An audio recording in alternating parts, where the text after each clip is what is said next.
आचार्य अमन गिरी जी, तौर पे लोग जो है वो आचार्य अमन गिरी जी, क्या सिर्फ राजनीति के चलते ये सब कुछ हुआ है या फिर एक जो नई बहस यहां पर छिड़ गई है कथावाचकों के इस पूरे प्रकरण के बाद, तो श्रेष्ठता कैसे साबित होगी? कौन धर्म के साथ खड़ा हुआ है, कौन धर्म के विरुद्ध खड़ा हुआ है, और ये बांटने की राजनीति कौन कर रहा है? आज हम इस न्यूज स्टूडियो में जितने भी कथावाचक बैठे हैं सब एक ही पक्ष में है, कोई आपस में दूसरे विपक्ष में नहीं है।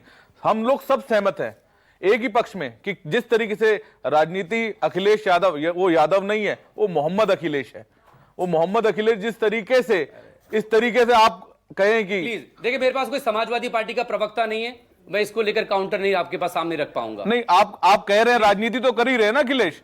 किस प्रकार की राजनीति कर रहे हैं? हिंदुओं को बांटने की। कथा में क्या हो रहा था?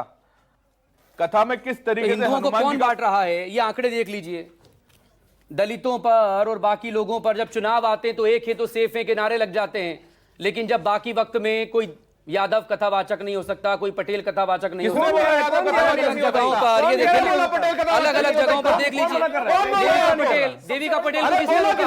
मध्य प्रदेश में देविका पटेल को किसने रोका? अरे तो जो गलत बात बोलेगा, और ये जो आंकड़े हैं ये सबके ऊपर दलितों पर अत्याचार के और ओबीसी पर अत्याचार के। महाराज जी, गलत को रोकना गलत है क्या?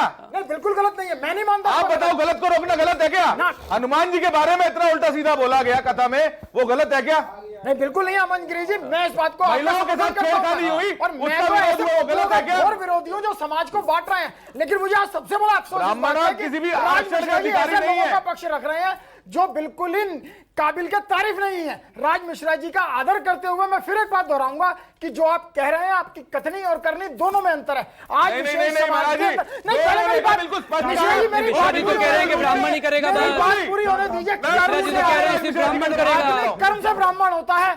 आज अमन गिरी जी बैठे हैं, आज अमन गिरी जी जो है एक वकील भी हैं, और आज जिस समाज से अमन गिरी जी आते हैं और आज जिस पोजीशन पे आप हैं, हमारे लिए सम्माननीय है, हमारे लिए आदरणीय है। नहीं, सम्मान करता हूं, सम्मान भी करते हैं और ब्राह्मण के अलावा कोई और बंदा कहेगा तो उसका विरोध भी करेंगे।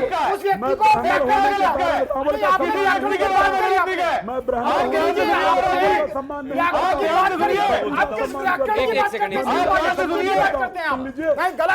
देखिए, पहले मेरी एक बात समझने की कोशिश कीजिए। आज के परिवेश में जीजिए और आपके कथन अनुसार इन पप्पुओं को हवा मिल रही है जो हमारे को जाति वर्ण व्यवस्था में बांटना चाहते हैं। अरे हमारी कोई जाति भी आएगा, कथा करेगा उससे विरोध होगा, जो गलत करेगा अभी आप ही ने बोला है, बिल्कुल गलत करेगा उसका विरोध होगा। नहीं, अब आपको एक बहुत अच्छी बात बताता हूँ। आपकी बात सारी अच्छी है, राज मिश्रा जी का पूरा विरोध है। नहीं, अमन गिरी जी मेरी बात सुनिए, मैंने ग्राउंड लेवल पे बहुत अच्छे तरीके से तहकीकात करी इस मामले में। अखिलेश जो है, उनके मामा जी सिपाही राम, उनका बेटा देवेंद्र, उससे मेरी बात हुई, मौका वारदात में वो मौजूद थे और उन्होंने मुझको ये बताया कि वहां पे जो कथावाचक चल रही थी, जो कथा कर रहे थे, उनकी तरफ से कोई त्रुटि नहीं थी। कुछ लोगों ने उसका विरोध करते हुए ये बवाल फैला दिया। फिर मामला राजनीति की तरफ जा रहा है, मामला राजनीति की तरफ जा रहा है,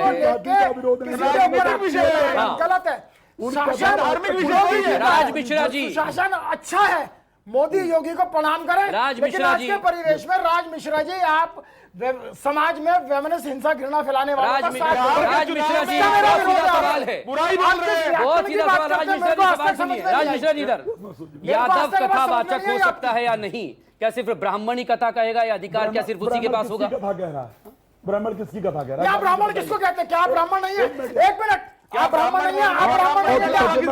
एक मिनट, मैं बता रहा हूं, राज मिश्रा जी क्या अमन गिरी जी ब्राह्मण नहीं है? आप ये कह दीजिए बस। आपको नहीं पता होगा। नहीं, आप मुझे बता दीजिए अमन गिरी जी ब्राह्मण है या नहीं? बिल्कुल है, इससे है सरोकार, इससे सरोकार है। आपके कर्म, आपका जो आचरण और आपका विचरण जो है वो ब्राह्मण तुल्य है और आप ब्राह्मण ही हैं। समोतमस्था शौचम क्षांत आप इतनी अच्छी कथा करते हैं, आप इतने अच्छे शब्दों के संसार में। कर्म स्वभाव, इनमें से आपके अंदर एक भी गुण नहीं है, सुन, आपके अंदर एक गुण भी नहीं है, आपके अंदर आपके इस श्लोक का एक गुण भी नहीं है। आप सर्टिफिकेट लेकर बैठे हैं, आप इतने महंगे इस लग्जरी लाइफ को आप जी रहे हो, आप कहां से लेकर बैठे हैं? आप सारे ऐश्वर्य को भोग रहे हो, आप कहां से विरक्त जीवन जी रहे हो भाई? सर्टिफिकेट लेकर आप कहां से विरक्त जीवन जी रहे हो? मलाई आप खा रहे हो कथावाचक कर करके, ऐसा है जी। सर्टिफिकेट लेकर भगवान पहली बात तो आपको बता दूं, ये एक से सुनिए, बात कर दीजिए, क्या वो मुझे आदमी अधिकार सही है? बात क्या मुझे इन्हें बता अधिकार है? दीजिए। हाँ प्लीज प्लीज। और अरुण कृष्ण जी, अच्छा अरुण कृष्ण जी का सवाल सुन लीजिए।